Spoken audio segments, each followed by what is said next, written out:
Le rappeur Diddy, lui, il passe une bête d'année. Sa fortune est estimée à 1 milliard de dollars. Ça fait plus de 20 ans qu'il est l'un des artistes les plus puissants de l'industrie musicale. Et le jour de la sortie de son nouvel album, il reçoit les clés de la ville de New York des mains du maire pour le féliciter de tout ce qu'il a accompli au cours de sa carrière. Diddy l'a fait. L'argent, la célébrité, l'impact qu'il a eu dans le milieu de la musique. Et puis, arrive le 16 novembre 2023. Disturbing allegations against Sean Diddy Combs. Sean Diddy Combs has been accused of beating and sexually assaulting his ex-girlfriend and singer, Cassie. Sean Diddy Combs, accused of sex trafficking and sexual assault. La chanteuse Cassie porte plainte contre lui pour violences psychologiques, physiques et sexuelles qui auraient été commises lorsqu'ils étaient en couple. Mais ça, c'est que le début, puisque depuis, les plaintes et les allégations sordides contre Diddy s'accumulent. Sean Diddy Combs is facing new allegations of sexual assault. This time, a woman claims the rapper drugged and sexually assaulted her. The allegations are absolutely horrific. She says she was 17, she was only in 11th grade at the time. A music producer who claims to have worked with and lived with Sean Combs for a period of time alleges there were underage girls, hidden cameras and sexual harassment. Des accusations absolument terrifiantes que Diddy dément catégoriquement. Mais malgré le fait qu'il ne cesse de clamer son innocence depuis le début, le 25 mars 2024, l'affaire prend un tournant que personne n'aurait pu imaginer ne serait-ce que quelques mois en arrière. As we speak in both LA and Miami Beach. Homeland Security agents converging on the home of Sean Diddy Combs. Dozens of agents searched the property for hours, leaving with boxes of evidence. As part of an investigation into alleged sex and drug trafficking. Where is he? Where was Sean Diddy Combs? Officials haven't yet confirmed whether or not he is in custody. Avant cette affaire, Diddy est surtout connu comme étant un géant de l'industrie musicale. Entre 1997 et 2023, Diddy c'est 6 albums consécutifs qui squattent les premières places du top album américain, un nombre incalculable de certifications, des collaborations avec absolument tout le monde de Drake à Beyoncé, et un tas de méga hits qui te rappelleront forcément quelque chose. Seems like yesterday we used to rock the show. I laced the track, you locked the flow. Every time I pray, I'll be missing you. Last night, couldn't even get an answer. You could only see your heart belongs to me. I love you so much. I hate that song. I always feel like they're talking to me when it comes on. Come on, another day alone. Come on, I'm coming home. I'm coming home. Tell the world I'm coming home. Depuis 1993, il est également à la tête de son propre label Bad Boy Entertainment, qui au fil des années produira des dizaines d'artistes comme Notorious Big, Cassie ou French Montana. It was all a dream. I used to read Word Up magazine, Salt and Pepper and Heavy D. You've been waiting so long, I'm here to answer your call. If you like it now, I've been waiting. Think of when I make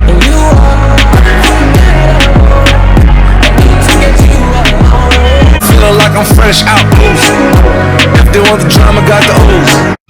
Et c'est pas tout, parce qu'en plus de brasser des millions de dollars grâce à la musique, Diddy c'est aussi un entrepreneur à succès qui investit dans plein de secteurs différents, notamment la SAP, les boissons alcoolisées ou les médias. Des investissements qui lui ont permis d'être classé année après année parmi les artistes les plus fortunés et les plus puissants de la planète. Pour te donner une idée de son niveau d'influence, il pèse tellement qu'à un moment certains se demandent même s'il va pas se lancer en politique. Am I gonna vote for you one day? No, you're not gonna vote for me. Why not? I just don't like politics. My hat goes off to Mayor Bloomberg and President Obama. You know, it's just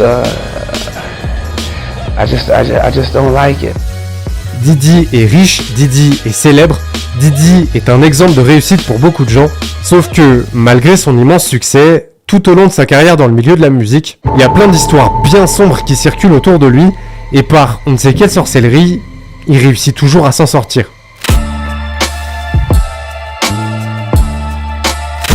En avril 1999, Diddy débarque en folie dans le bureau du producteur de musique Steve Stout parce qu'il en est persuadé. Stout est responsable de la diffusion sur MTV de la mauvaise version d'un clip où apparaît Diddy. Du coup, il le tabasse salement. D'après Stout, Diddy et 2 de ses gardes du corps l'auraient roué de coups au sol avant de lui fracasser un téléphone sur le crâne. Et on parle pas d'un iPhone mini, en 1999, c'était des briques les trucs. Bref, forcément dans la foulée, Steve Stoute va porter plainte contre lui et Didi sera poursuivi pour violence aggravée, crime pour lequel il risque jusqu'à 7 ans de prison. Mais t'inquiète, puisqu'au final, la magie de Didi opère. Abracadabra, grosse moula, t'es mal la taille de la quicheta. Le 8 septembre 1999, le verdict tombe. Pour avoir essayé de raccrocher violemment à plusieurs reprises un téléphone sur le visage de Stoute, Didi est condamné à 1 journée d'atelier sur la gestion de la colère. Et c'est tout. Enfin, il a aussi trouvé un accord à l'amiable avec Stoute d'une valeur d'1,5 million de dollars. Mais au vu de ce qu'il risquait initialement, il s'en est plutôt bien sorti. Par contre, l'atelier sur la gestion de la colère, ça va pas... Non. En décembre de cette même année, soit un peu plus de 3 mois après, Didi, sa copine de l'époque Jennifer Lopez et le rappeur Shyne signé sur son label sont en soirée dans une boîte à New York. Sauf qu'au moment où ils s'apprêtent à quitter le club, une altercation éclate entre eux et un autre groupe. Le ton monte très vite, certains sortent des armes, et plusieurs coups de feu sont tirés de part et d'autre, faisant 3 blessés. Prosecutors say Combs, partying with girlfriend and actress Jennifer Lopez, got into an argument with someone. Prosecutors then say one of Combs' associates, also known as the rapper Shyne, opened fire, while Combs reportedly pulled out a pistol of his own. Suite à ça, Shyne est arrêté et inculpé pour tentative de meurtre, agression avec arme à feu, mise en danger de la vie d'autrui et port d'arme illégale. Didi de son côté, il est poursuivi pour port d'arme illégale et subordination de témoin, parce que oui, apparemment il aurait tenté de soudoyer son chauffeur pour qu'il fasse un faux témoignage. Bref, cette fois-ci, il risque jusqu'à 15 ans de prison, mais bon, comme tu l'as déjà compris, Didi est un sorcier très puissant. Wingardium, désolé mon ref, c'était toi ou moi. Après plusieurs longues semaines de procès, le 16 mars 2001, l'affaire touche à sa fin. Didi est acquitté alors que Shyne lui écopera de 10 ans de prison. Une condamnation qui va beaucoup faire parler puisque d'après certains, Shyne a été sacrifié par Didi et ses avocats pour se sauver. Un avis d'ailleurs partagé par le principal intéressé. People probably have the impression that you're just consumed with the idea that, you know, justice wasn't served here. Like, how do you call a witness to testify against your comrade? This woman was the most damaging witness of any witness. She was worse than the prosecution's witness. Those are the things that, you understand, are unacceptable. You don't have to hold my hand, you don't have to do nothing, but don't try to hurt me. Didi s'en sort toujours, et malheureusement ces deux affaires ne sont que la partie visible de l'iceberg, étant donné qu'en parallèle au fil des années, il est aussi suspecté d'être impliqué dans tout un tas d'histoires extrêmement cheloues, et ce, dès le début de sa carrière. En 1994, le nouveau prodige du R&B, Usher, alors âgé de 15 ans, prépare son premier album. À cette époque, il a déjà un contrat en maison de disque, et son label va faire un move qui aujourd'hui peut paraître assez délirant. Il l'envoie à New York vivre chez Didi pendant plusieurs mois pour finaliser l'enregistrement et la production du projet. I lived with Sean Puffy Combs for a year. It was curious. I got a chance to see some things. Yeah, but you were 13. What were you seeing? I went there to see the lifestyle. It was pretty wild. So nobody tried to, you know. There were very curious things taking place. And I didn't necessarily understand it. You're a dad now. Would you ever send your kid to Puffy camp? Hell no. See? Au cours de sa carrière, Usher n'a jamais vraiment expliqué en détail ce qui s'est passé lors de son séjour chez Didi, mais dans une interview accordée au magazine Rolling Stone datant de 2004, il déclare « J'ai découvert plein de trucs là-bas, en particulier le sexe. C'était omniprésent. Il y avait toujours des filles. Parfois, t'ouvrais une porte et tu tombais sur des gens en train de le faire, ou même sur des orgies. Tu savais jamais à quoi t'attendre. » Ouais, ambiance très bizarre. D'autant plus que pour rappel, Usher n'est qu'un gosse de 15 ans au moment des faits. Et ces déclarations, elles corroborent aussi des rumeurs qui circulent depuis des années dans le milieu de la musique. Didi aurait des délires chelous. Il se trouve qu'il est réputé pour organiser des fêtes de zinzin avec tout le gratin de l'industrie du divertissement. Leonardo DiCaprio, les Kardashians, Jay-Z, bref, que des gigastars. Sauf que, d'après certains, en deuxième partie de soirée, ça prend une tournure un peu particulière. On parle d'orgies, de relations sexuelles avec des escortes, de consommation de drogue dure. Et quand le sujet est abordé en interview avec des personnalités qui ont déjà eu l'occasion d'assister à ces fameuses fêtes, le malaise est palpable. Did you miss me though? For real, because I'm saying, it seems like a thing. Why won't you party with me for your birthday, man? We partied for my birthday before. You came to my party. No, but me and you ain't never really party, you know what I'm saying?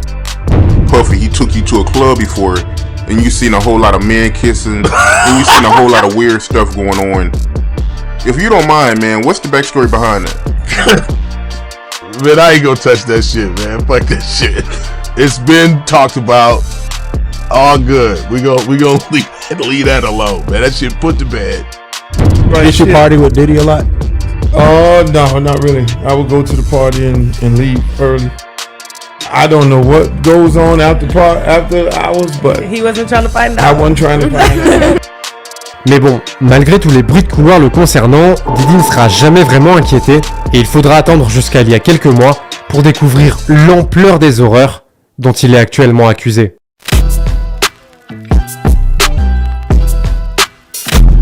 Début septembre 2023, plusieurs médias rapportent que Diddy aurait décidé de redonner gratuitement leurs droits d'édition à plusieurs artistes signés par le passé sur son label Bad Boy Entertainment, un acte sans précédent et étonnamment généreux, puisque selon certaines sources, leur valeur se chiffrerait en plusieurs millions de dollars, sauf que, quelques jours plus tard, une des artistes concernés affirme publiquement dans une interview qu'il ne faut absolument pas accepter cet accord, car c'est une douille pour les faire taire.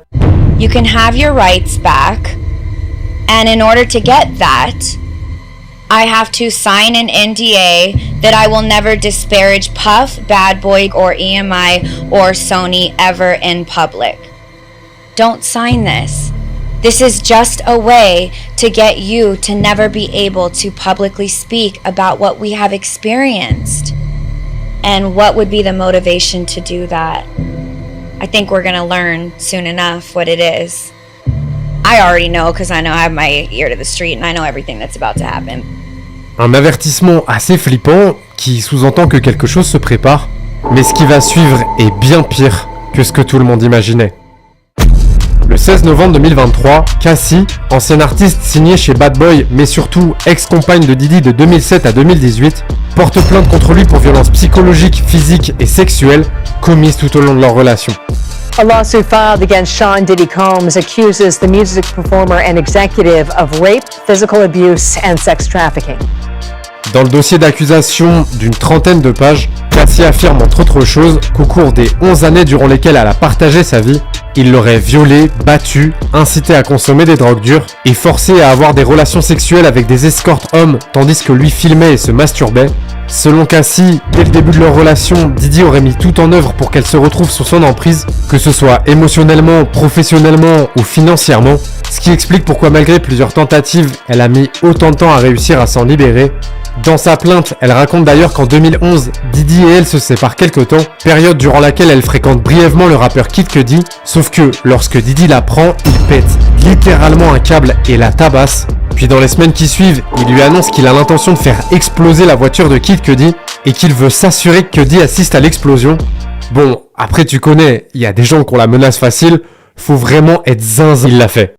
Peu de temps après, la voiture de Kid Cudi a réellement explosé devant chez lui. L'information a été confirmée par le New York Times. Des accusations qui font froid dans le dos et que Diddy dément formellement par le biais de ses avocats. Sauf que, dans les 24 heures qui suivent le dépôt de plainte, coup de théâtre. We have breaking news now involving Sean Diddy Combs and his ex-girlfriend, the singer Cassie. They're saying tonight that the two have settled the lawsuit she filed against the mogul yesterday. Cassie et Diddy annoncent avoir trouvé un accord à l'amiable. La plainte est donc retirée en échange d'un montant qui serait de 30 millions de dollars selon différentes sources. Une fois de plus, Diddy semble s'en sortir. Mais ce qu'il n'avait pas anticipé, c'est que ça, c'était que le début. Les semaines suivantes, des plaintes sont déposées contre Diddy par 3 autres femmes pour des faits d'agression sexuelle, de revenge porn et de viol. Puis le 26 février 2024, Lil Rod, un producteur de musique ayant collaboré avec Diddy sur son dernier projet, porte également plainte contre lui pour harcèlement et agression sexuelle. New allegations against Sean Diddy Combs, a music producer, is accusing hip-hop mogul of sexually assaulting him and forcing him to have sex with prostitutes.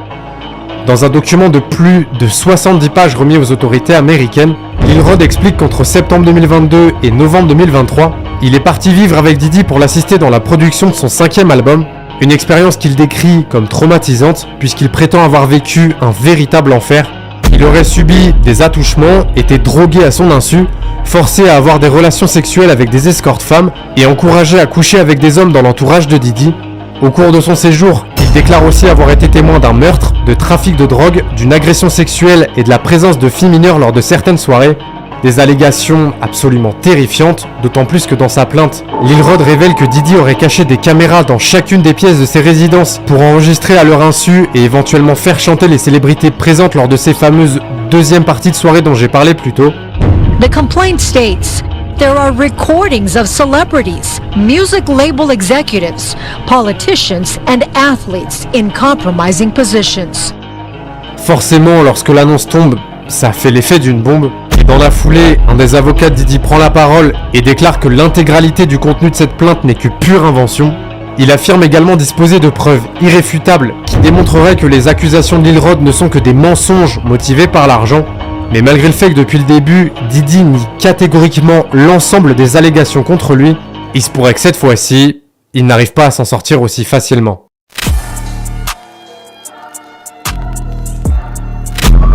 Dans la journée du 25 mars 2024, deux propriétés appartenant à Diddy situées à Miami et Los Angeles sont perquisitionnées simultanément dans le cadre d'une opération de police d'une ampleur totalement délirante. Pendant plusieurs heures, des dizaines d'agents fédéraux lourdement armés retournent les lieux à la recherche d'éléments susceptibles de corroborer les accusations de trafic sexuel auxquelles il fait face. When it comes to these sort of raids, they have to look for something very specific. They don't just go into a home and just take out any and everything. So there's obviously something specific that they are looking for in both of these homes, and we may find out what that is, or we possibly could not. Depuis les perquisitions, plusieurs semaines se sont écoulées, et les autorités n'ont toujours pas communiqué publiquement sur l'avancement de l'enquête. Donc au moment où je tourne cette vidéo, Diddy est toujours un homme libre, étant donné qu'il n'a pas encore été inculpé de quoi que ce soit.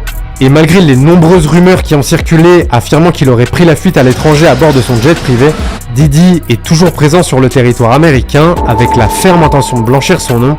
Au cours des dernières semaines, différentes sources rapportent que ses avocats et lui se préparent pour la très probable longue bataille juridique qui les attend. From a legal standpoint, Diddy is likely prepared for a showdown. I would say he has just about the strongest possible legal team representing him, and frankly, he can afford it. À savoir qu'ils ont d'ailleurs déjà démontré que certaines preuves apportées dans le dossier d'accusation de Lil Rod sont en réalité mensongères. Du coup, pour l'instant, c'est difficile de prédire quelle sera l'issue de cette histoire. Mais une chose est sûre, cette affaire est l'un, si ce n'est le plus gros scandale de l'histoire du rap. Et d'après certains, c'est malheureusement pas le dernier. Si tu as apprécié cette vidéo,